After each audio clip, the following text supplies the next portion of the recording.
They have miserably failed to prove that even a protein molecule will come into existence by chance. And they have failed to prove that even an amino acid will come into existence by chance. Then how can they argue that human life came into existence by chance? The much publicized Fox and Miller experiments are declared now as unrealistic and do not prove the existence, that prove the theory that we have evolved from animals. And the glorious Quran explains to us the Creator, the God who deserves our worship in chapter 112. Kul huwallahu ahad, Allahu samad, lam yalid walam yulad walam yakul lahu kufuwan ahad. God is one. He's absolute. That means he depends on none. He's neither born nor given birth to any. And there is nothing like him. You take the first attribute, that God is one. If we look at the universe, everything is more than one. The sun is a star. There are innumerable stars like sun. Earth is a planet. There are innumerable planets like Earth. Human beings and animals are more than one. Only God is one. Moreover, everything and every being in this universe are made up of substances. And an atom is the basis of all substances.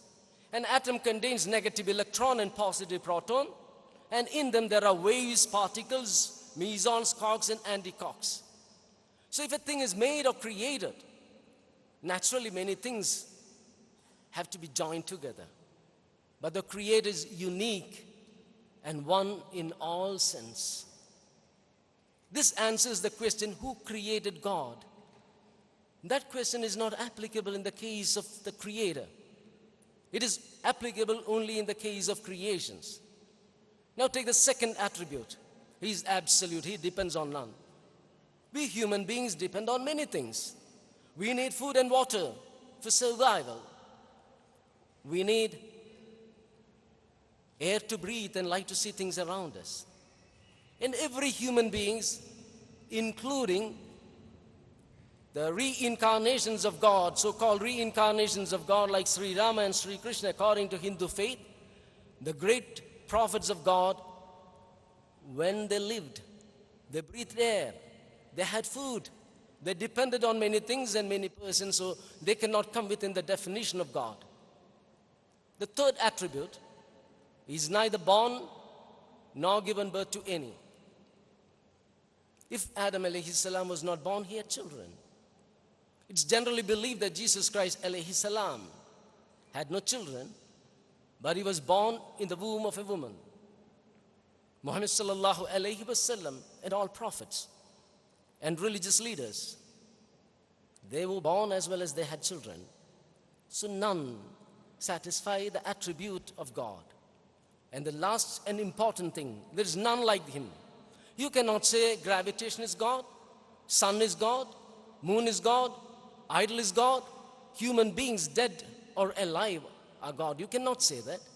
You cannot compare God with anything. We accept the Creator God because we know we can never come into existence by chance.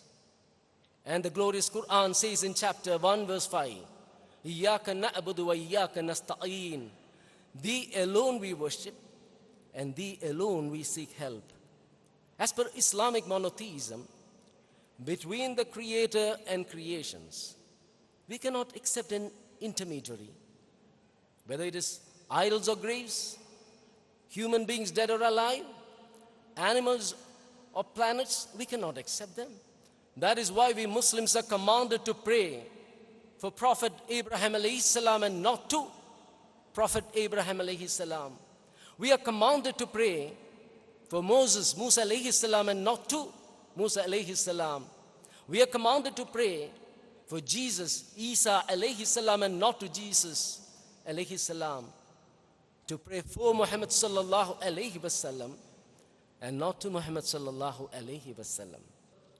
Islam says that by just proclaiming that I'm a Muslim, I'm a believer, is not an automatic visa or passport to enter paradise. For that, you should have faith, and on the basis of that faith, you have to do a lot of good deeds and refrain from committing sin.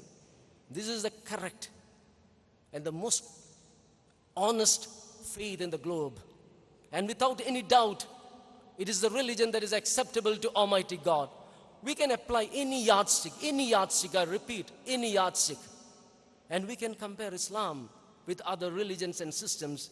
Then we'll come to the definite conclusion: Islam is the only religion to salvation. The Hindus, who argue that the Creator and creations are one, and hence we can worship anyone or anything as God, as well as the Christians who worship Jesus Christ alayhi salam, who was a human being and a great prophet of God, as God himself, are doing injustice towards the Creator by worshipping the creations. But Islam is doing justice to the Creator by proclaiming La ilaha illallah. There is no one worthy of worship except the one and only Allah. The Hindus, who are unable to explain through the doctrine of rebirth, for what good deeds a person has done in his previous life, he is enjoying the blessings in this life. And for what sin he had committed in his previous life, he is suffering in this world, are doing injustice to the belief of salvation. If the present life of a person is the result and consequence of his deeds in his previous life, then his destiny is tied to his neck. He has absolutely no freedom. And if he does not know the sins he had committed in his previous life, then how can he rectify the mistakes? Same is the case with Christians who mislead the people by stating that the sinners will be forgiven provided they believe in the alleged crucifixion of the so-called Son of God, are doing injustice to the concept of salvation. If there is someone to atone for your sin, then where is justice for those who had committed sins? Where is justice for those who had suffered at the hands of sinners? And where is punishment for the sinners? If there is someone to take your sin, why should people do good deeds? And why should they refrain from committing sins? Islam opposes granting this type of blank checks for salvation. And Islam teaches man what is right and what is wrong, what is righteous and what is sin, what is morality and what is immorality, what is justice and what is injustice. And says in chapter 99, verses 7 and 8, فَمَنْ يَأْمَلْ مِثْقَالَ ذَرَّةٍ خَيْرًا يَرَى وَمَنْ يَأْمَلْ مِثْقَالَ ذَرَّةٍ شَرًّا يَرَى. Then an atom of good deed you have done, you will see it there. An atom of sin you had committed, you will see it there.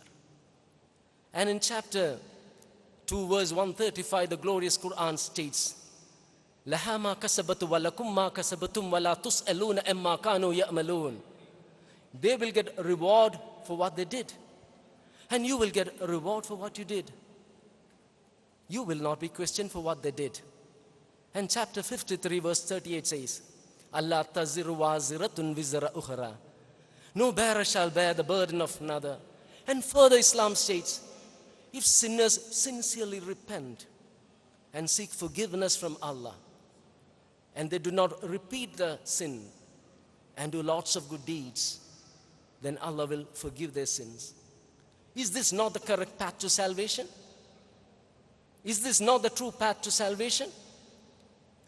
The Christians who believe that children are born as sinners because of the original sin committed by Adam and Eve, and Hindus who believe that children are born with the sins committed in their previous lives, are doing injustice to even newborn children. But Islam teaches man that everyone is born in a state of purity, and God has given them intellect and freedom to choose their faith, and God will not show impartiality towards anybody, and God will show justice to everyone, and God will not show impartiality to a single soul. Islam is doing justice in this aspect. The atheist who refuse to accept the Creator in spite of very clear proof about his creative power, as well as those religious groups that argue, in the case of religion, intellect and reason are irrelevant, are doing injustice to the faculty of thought and reasoning. Whereas Islam commands man to accept faith, to accept the Creator, using intellect, and through a comparative studies doing justice in this aspect.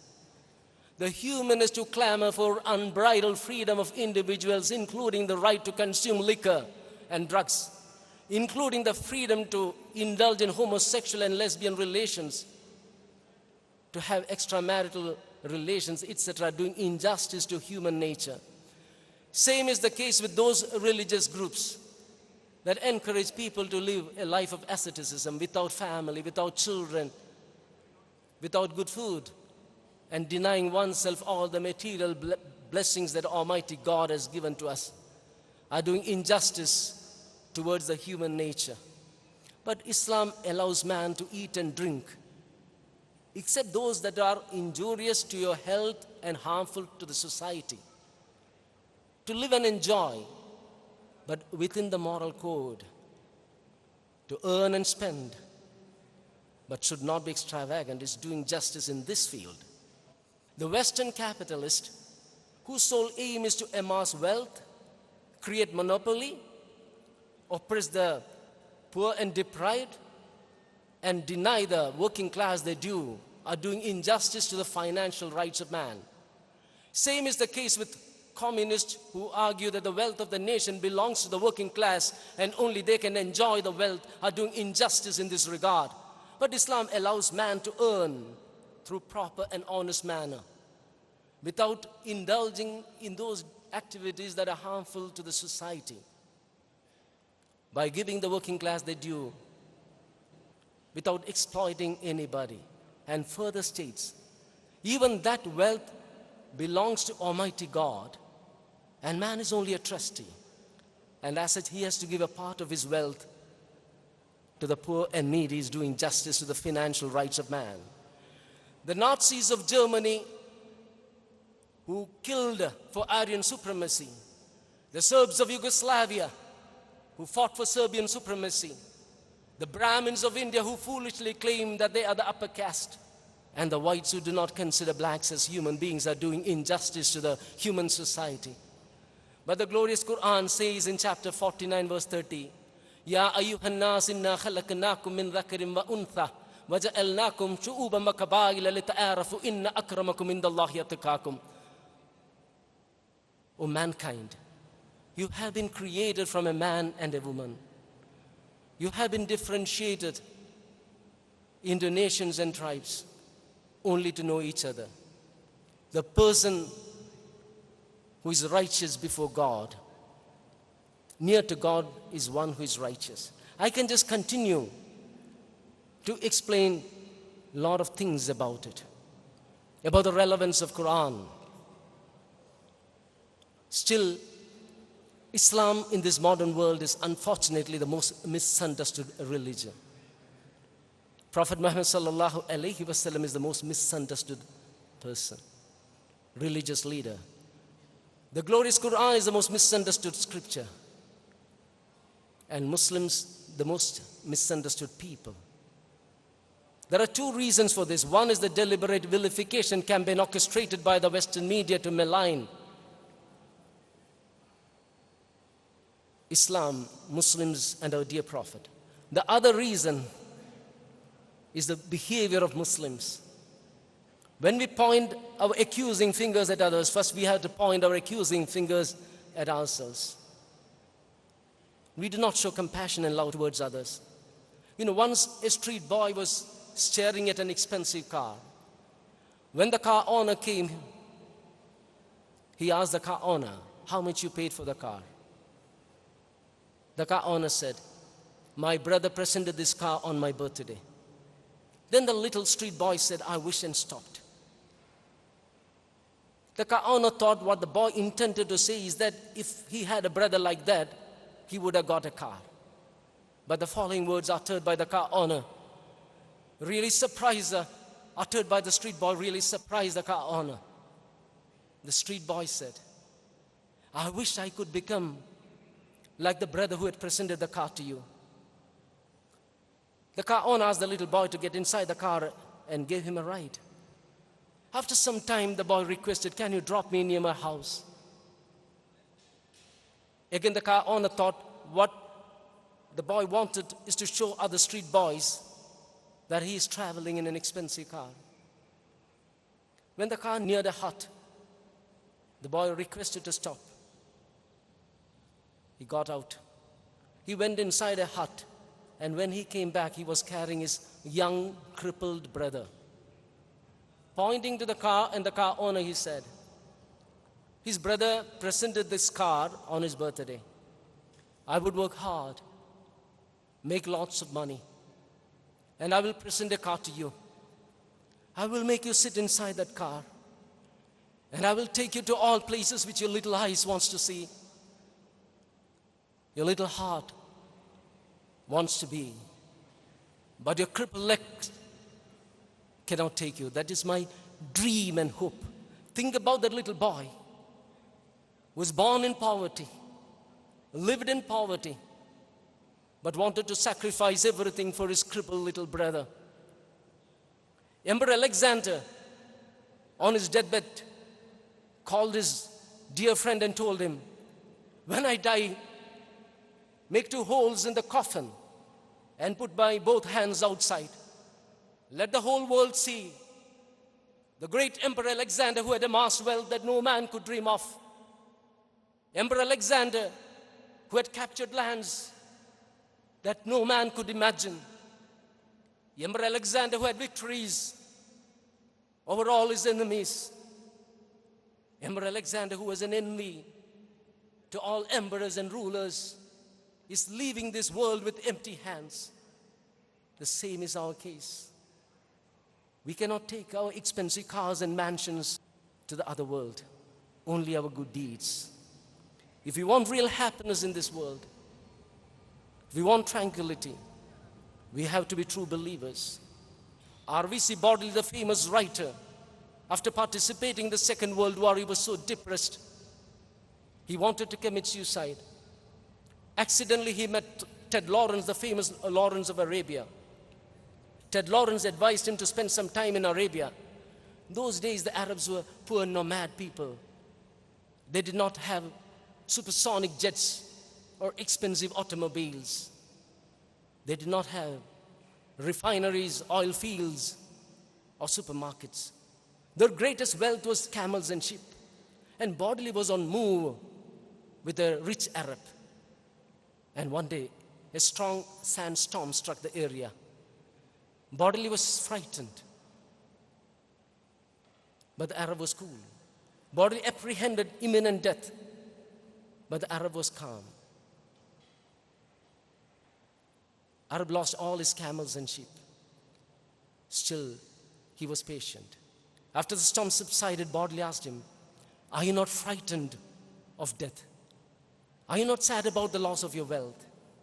The Arab smiled and answered, why should I be sad? Why should I be afraid? Allah gave me this wealth, and if Allah takes it back, why should I be sad? Allah gave me this life, and if Allah takes it back, why should I be frightened? That is the faith. And I'm concluding. Once the preacher said at his deathbed, when I was young and when my dreams had no limits, I thought of changing the world. As years passed, I realized that is not possible. After some years, I decided to change my dear country. After some years, I realized that is not possible. Then I decided to change my society. After some years, I realized that is not possible. At the fag end of my life, I decided to change my dear family. As years passed, I realized that is not possible. And on my deathbed, I realized the ultimate truth. It was I who ought to have changed first.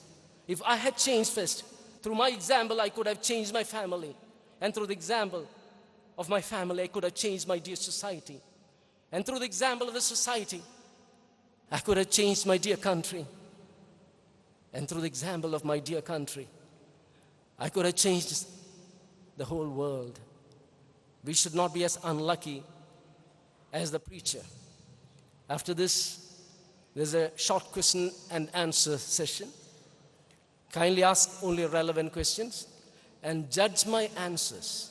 I repeat, judge my answers on the basis of Quran and Sunnah. If any of my answer is in conflict with Quran and Sunnah, it is your duty to accept the Quran and Sunnah and reject my answer. And if I fail to give an answer, that is not the limitation of Islam, it's my limitation. Understand that.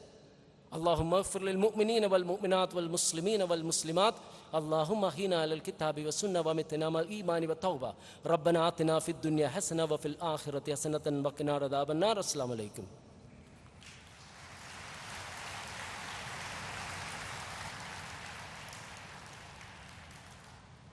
I would prefer, I'll be happy if you do not clap hands.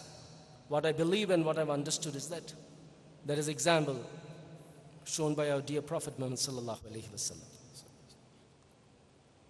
Jazakallah khair, Shaykh, for that very interesting talk, and I hope that Allah subhanahu wa ta'ala opens our hearts to that and that we are able to follow it. Now we're going to have a question and answer session quick before we move ahead for the Asr Salah. But just before that, we're going to have question and answer session. Anybody who has a question from the brother's side, we have 2 mics here in this hall that have been arranged. You may queue up and we'll take the questions, inshallah. Shall we have the first question from the brother's side? On mic number 1 on this side. But before that, I would request the questioner may pose a question by naming himself and the occupation. Any non-Muslims will be given first preference, please. Assalamu alaikum wa rahmatullahi wa barakatuh. Wa alaikum assalam. I am Salim. I'm just a student. My question is, you said about the preacher who said I should have changed myself first. But how should we start by changing ourselves? Alhamdulillah. My young brother put forward a very relevant question. We have to change ourselves. So how we can change? Where should we start? Without any doubt, we have to start from the Quran. We have to start from the teachings of our dear Prophet Muhammad sallallahu alaihi wasallam. The Quran and our dear Prophet Muhammad sallallahu alaihi wasallam has given us guidelines to the entire gamut of human life. And Islam specifically teaches us that man has got a responsibility towards the Creator and towards himself, towards his wife and towards his kids, towards his parents and towards his relatives, towards fellow beings, towards animals, towards nature. And unless and until, as per Islamic perspective, a man fails to discharge these obligations, that he is a failure in his life. So my dear friend, we have to read Quran, understand its meaning, read the sayings, understand the sayings of our dear Prophet, and follow that in our life. And we should understand one thing. Our aim for wealth has eclipsed everything. If we are after our years up past, if a person is a failure as a father, failure as a brother, failure as a husband, failure as a son, failure as a relative, failure as a friend, failure as a fellow being, then he is a failure before Almighty God. And if he is a failure before Almighty God, then definitely he is a failure in this world and in the world hereafter. So as a beginning, I'll tell you, have a conviction that there is God, and have a conviction that Allah will resurrect us after we have become dust in our graves. And we will be held accountable for each and every one of our actions. If we have got that conviction, naturally the change will come. To conclude, Go to Quran and go to the sayings of our dear Prophet sallallahu alaihi wasallam. Let that be the beginning of change.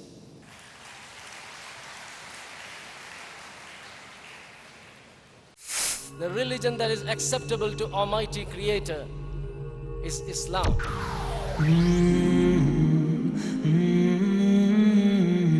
When we point our accusing fingers at others, first we have to point our accusing fingers at ourselves. إياك نعبد وإياك نستعين. Thee alone we worship, and Thee